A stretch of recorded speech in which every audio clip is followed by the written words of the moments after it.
बिस्मिल्लाहिर्रहमानिर्रहीम अस्सलामु अलैकुम। Welcome to my YouTube channel. Respected viewers, 24 मई 2023 के नेशनल और इंटरनेशनल करंट अफेयर्स की ये वीडियो आप लोगों के साथ मैं शेयर करने जा रहा हूं। जो लोग चैनल पर पहली दफ़ा आए हैं, काइंडली मेरे चैनल को सब्सक्राइब कर लें, नोटिफिकेशन बेल को प्रेस कर लें ताकि आपको इस किस्म की और कम्पेटिटिव एग्जाम्स के मुतालिक जो लेटेस्ट अपडेट्स हैं वो टाइमली मिल सकें। आज की वीडियो स्टार्ट करते हैं। पहला क्वेश्चन है, name the new ambassador of Iran to Saudi Arabia.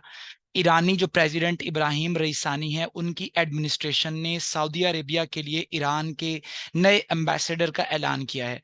Iran और सऊदी अरब के दरमियान ताल्लुकात में एक नई तजदीद देखने में आई है और ये सब कुछ हुआ है चाइना के असर रसूख की वजह से, और चाइना ने ही इन दोनों ममालिक को एक मेज़ के ऊपर, डायलॉग की मेज़ के ऊपर बिठाया। इसका सारे का सारा जो क्रेडिट है वो चाइना को जाता है। तो इसी हवाले से एक नई पेशरफ्त हुई है और दोबारा से तेहरान और रियाज में एम्बेसीज खोलने की बात की जा रही है और वहां ईरान की तरफ से सऊदी अरेबिया के लिए नए एम्बेसडर अपॉइंट किए गए हैं। उनका नाम बताना है हमने और याद रखना है। उनका नाम है अली रजा इनायती, जो कि ईरान के बड़े मशहूर सफारतकार हैं, जो इससे पहले भी मुख्तलिफ जो गल्फ स्टेट्स हैं वहां पे एज अ ईरानियन एम्बेसडर काम कर चुके हैं और ईरान के अंदर उन्हें डिप्लोमेसी और सिफारतकारी का एक वसी तजर्बा उनके पास मौजूद है।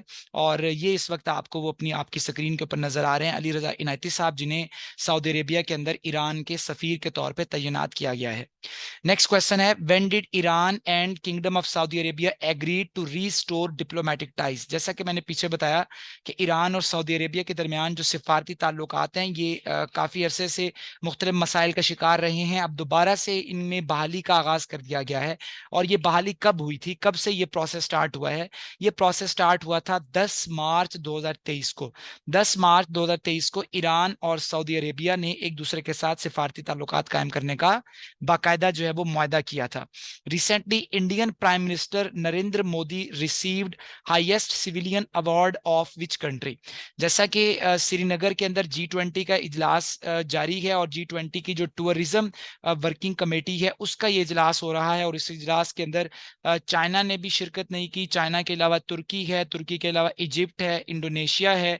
इन ममालिक, मैक्सिको ने भी जो है वो शिरकत नहीं की और इन ममालिक के तहफ़्फ़ुज़ात मौजूद थे कि जो ऐसी टेरिटरी जो कि डिस्प्यूटेड है वहाँ पे ये मीटिंग किस लिए हो रही है। लेकिन कुछ कंट्रीज ऐसे हैं जहाँ पे प्राइम मिनिस्टर नरेंद्र मोदी है, उनकी अहमियत से इनकार नहीं किया जा सकता, क्योंकि इंडिया जो है वो एक बहुत ही तेज़ी से उभरने वाली स्टेट है। उसकी इकोनॉमी बड़ी बेहतरीन ग्रो कर रही है, इसलिए दुनिया के मुख्तलिफ ममालिक जो इंडिया को बहुत अहमियत देते हैं। तो हाल ही में दो कंट्रीज ऐसे हैं जिन्होंने अपना हाईएस्ट सिविलियन अवार्ड दिया है प्राइम मिनिस्टर नरेंद्र मोदी को। वो कौन से कंट्रीज हैं? पापुआ न्यू गिनिया और फिजी। इन दो ममालिक ने इन्हें हाईएस्ट मिलिट जो इनका सिविलियन अवार्ड है वो दिया है। यहाँ पर मैं आपको ये बात भी बता दूं कि 22 मई को जो G7 का समिट हुआ था, और ये समिट हुआ था हिरोशिमा जापान के अंदर, जिसमें G7 कंट्रीज शामिल हुए थे।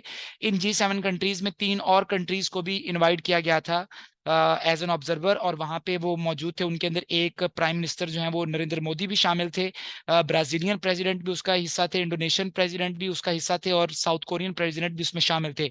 वहां पर नरेंद्र मोदी की बाकायदा व्लादिमीर ज़ेलेंस्की से भी मुलाकात हुई है और रशिया और इंडिया के दरमियान चूंकि जो ट्रेड रिलेशन हैं, जो दूसरे रिलेशन हैं, शुरू से वो बहुत स्ट्रांग है। तो व्लादिमीर ज़ेलेंस्की जो कि यूक्रेन के प्रेसिडेंट हैं, उनकी कोशिश है कि किसी तरीके से नरेंद्र मोदी को भी नरेंद्र मोदी से अपनी हिमायत ली जाए ताकि वो व्लादिमीर पुतिन के ऊपर एक प्रेशर बिल्ड करें और पुतिन जो है वो अपने जो यूक्रेन के ऊपर जंग उन्होंने मुसल्लत की हुई है उसके मौकफ से पीछे हट जाएं। बहरहाल ओवरऑल इंडिया ने नरेंद्र मोदी की क़यादत में दुनिया भर के अंदर काफ़ी बेहतरीन परफॉर्मेंस दिखाई है मुख्तलिफ सेक्टर्स में। Who broke deal between Iran and Saudi Arabia. Iran और सऊदी अरेबिया के दरमियान जो पीस डील हुई है 10 मार्च वाली, ये किसने ब्रोक करवाई थी? इसका ब्रोकर था चाइना, और चाइना ने इन दोनों ममालिक को मेज मुज़ाकरात की मेज पर बिठाया। When did foreign minister of Iran and Saudi Arabia met in Beijing. 10 मार्च 2023 के बाद ईरान और सऊदी अरेबिया के जो फॉरेन मिनिस्टर्स थे उनकी मीटिंग हुई थी एक बीजिंग के अंदर, जिसमें जो फॉरेन मिनिस्टर थे चाइना के वो भी शामिल थे। ये मीटिंग किस तारीख को? ये टाइमलाइन याद करना आपके लिए बहुत जरूरी है। 6 अप्रैल, 6 अप्रैल 2023। चूंकि इस साल की बहुत बड़ी खबरों में से कुछ खबरें G7 हैं, कुछ खबरें G20 हैं, वहीं पे जो खलीज ममालिक के अंदर बड़ी तेजी से तब्दीली आ रही है, जैसा कि सीरिया की री इंस्टिगेशन है और ईरान और सऊदी अरेबिया के ताल्लुकात की बहाली है। ये मुख्तलिफ इंटरव्यूज में ये चीजें पूछी जा सकती हैं, आपको इनका अच्छा बैकग्राउंड पता होना चाहिए। 6 अप्रैल 2023 को ईरान और सऊदी अरेबिया के फॉरेन मिनिस्टर्स के दरमियान ये मुलाकात हुई थी। Name the first minister of Iran who visited Saudi Arabia after China broke peace deal.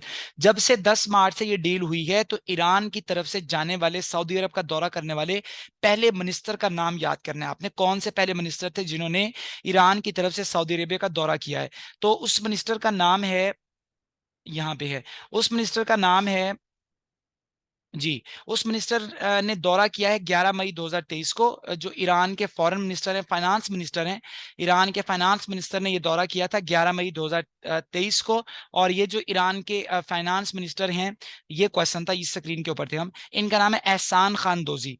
एहसान खान दोजी 11 मई 2023 को सऊदी अरेबिया का दौरा करके आए हैं, और ये पहले ऐसे मिनिस्टर है ईरान के जिन्होंने इस पीस डील के बाद विजिट किया है। Name the current foreign minister of Iran. जब बार बार फॉरेन मिनिस्टर का जिक्र हो रहा है तो आपको उसका नाम भी आना चाहिए। तो ईरान के जो मौजूदा फॉरेन मिनिस्टर है उनका नाम है हुसैन अमीर अब्दुल्लाइन, और ये उनका आपको उनकी पिक्चर नजर आ रही है। Name the current foreign minister of kingdom of Saudi Arabia. तो सऊदी अरेबिया के जो मौजूदा फॉरेन मिनिस्टर है उनका नाम है प्रिंस फैसल बिन फरहान, और ये प्रिंस फैसल बिन फरहान साहब आपको यहाँ पे नजर आ रहे हैं। Name the current foreign minister of China. तो इस सब के पीछे जो चाइना के फॉरेन मिनिस्टर हैं वो कौन से हैं? उनका नाम है किन गैंग, और ये आपको आपकी स्क्रीन के ऊपर किन गैंग साहब की पिक्चर नजर आ रही है। ये आज के कुछ इंपॉर्टेंट करंट अफेयर्स के क्वेश्चन है, जिनके अंदर ज्यादातर हमारा फोकस ईरान और सऊदी अरेबिया की जो पीस डील है उसके ऊपर ही था। अगर आपको ये बेहतर अंदाज में आ जाए तो जितने भी इंटरव्यूज के पैनल बैठते हैं उनमें जो ये मिडल ईस्ट के कंट्रीज होते हैं उनमें से क्वेश्चन उनके फेवरेट होते हैं। यहाँ पे अच्छी डिस्कशन जनरेट हो सकती है कि इसमें पाकिस्तान का क्या किरदार है, पाकिस्तान का क्या रोल रहा है, इनके दरमियान हालात क्यों खराब हुए, आप क्या समझते हैं कि ये किस नौयत के इनके दरमियान जो है वो अब आगे मामला चलेंगे। तो ये सारी चीजें क्रिटिकली एनालिसिस इसका किया जा सकता है। इन चीजों को अच्छे तरीके से देखिएगा, वीडियो को लाइक कीजिएगा और चैनल को जरूर सब्सक्राइब कर लीजिएगा। अल्लाह हाफिज।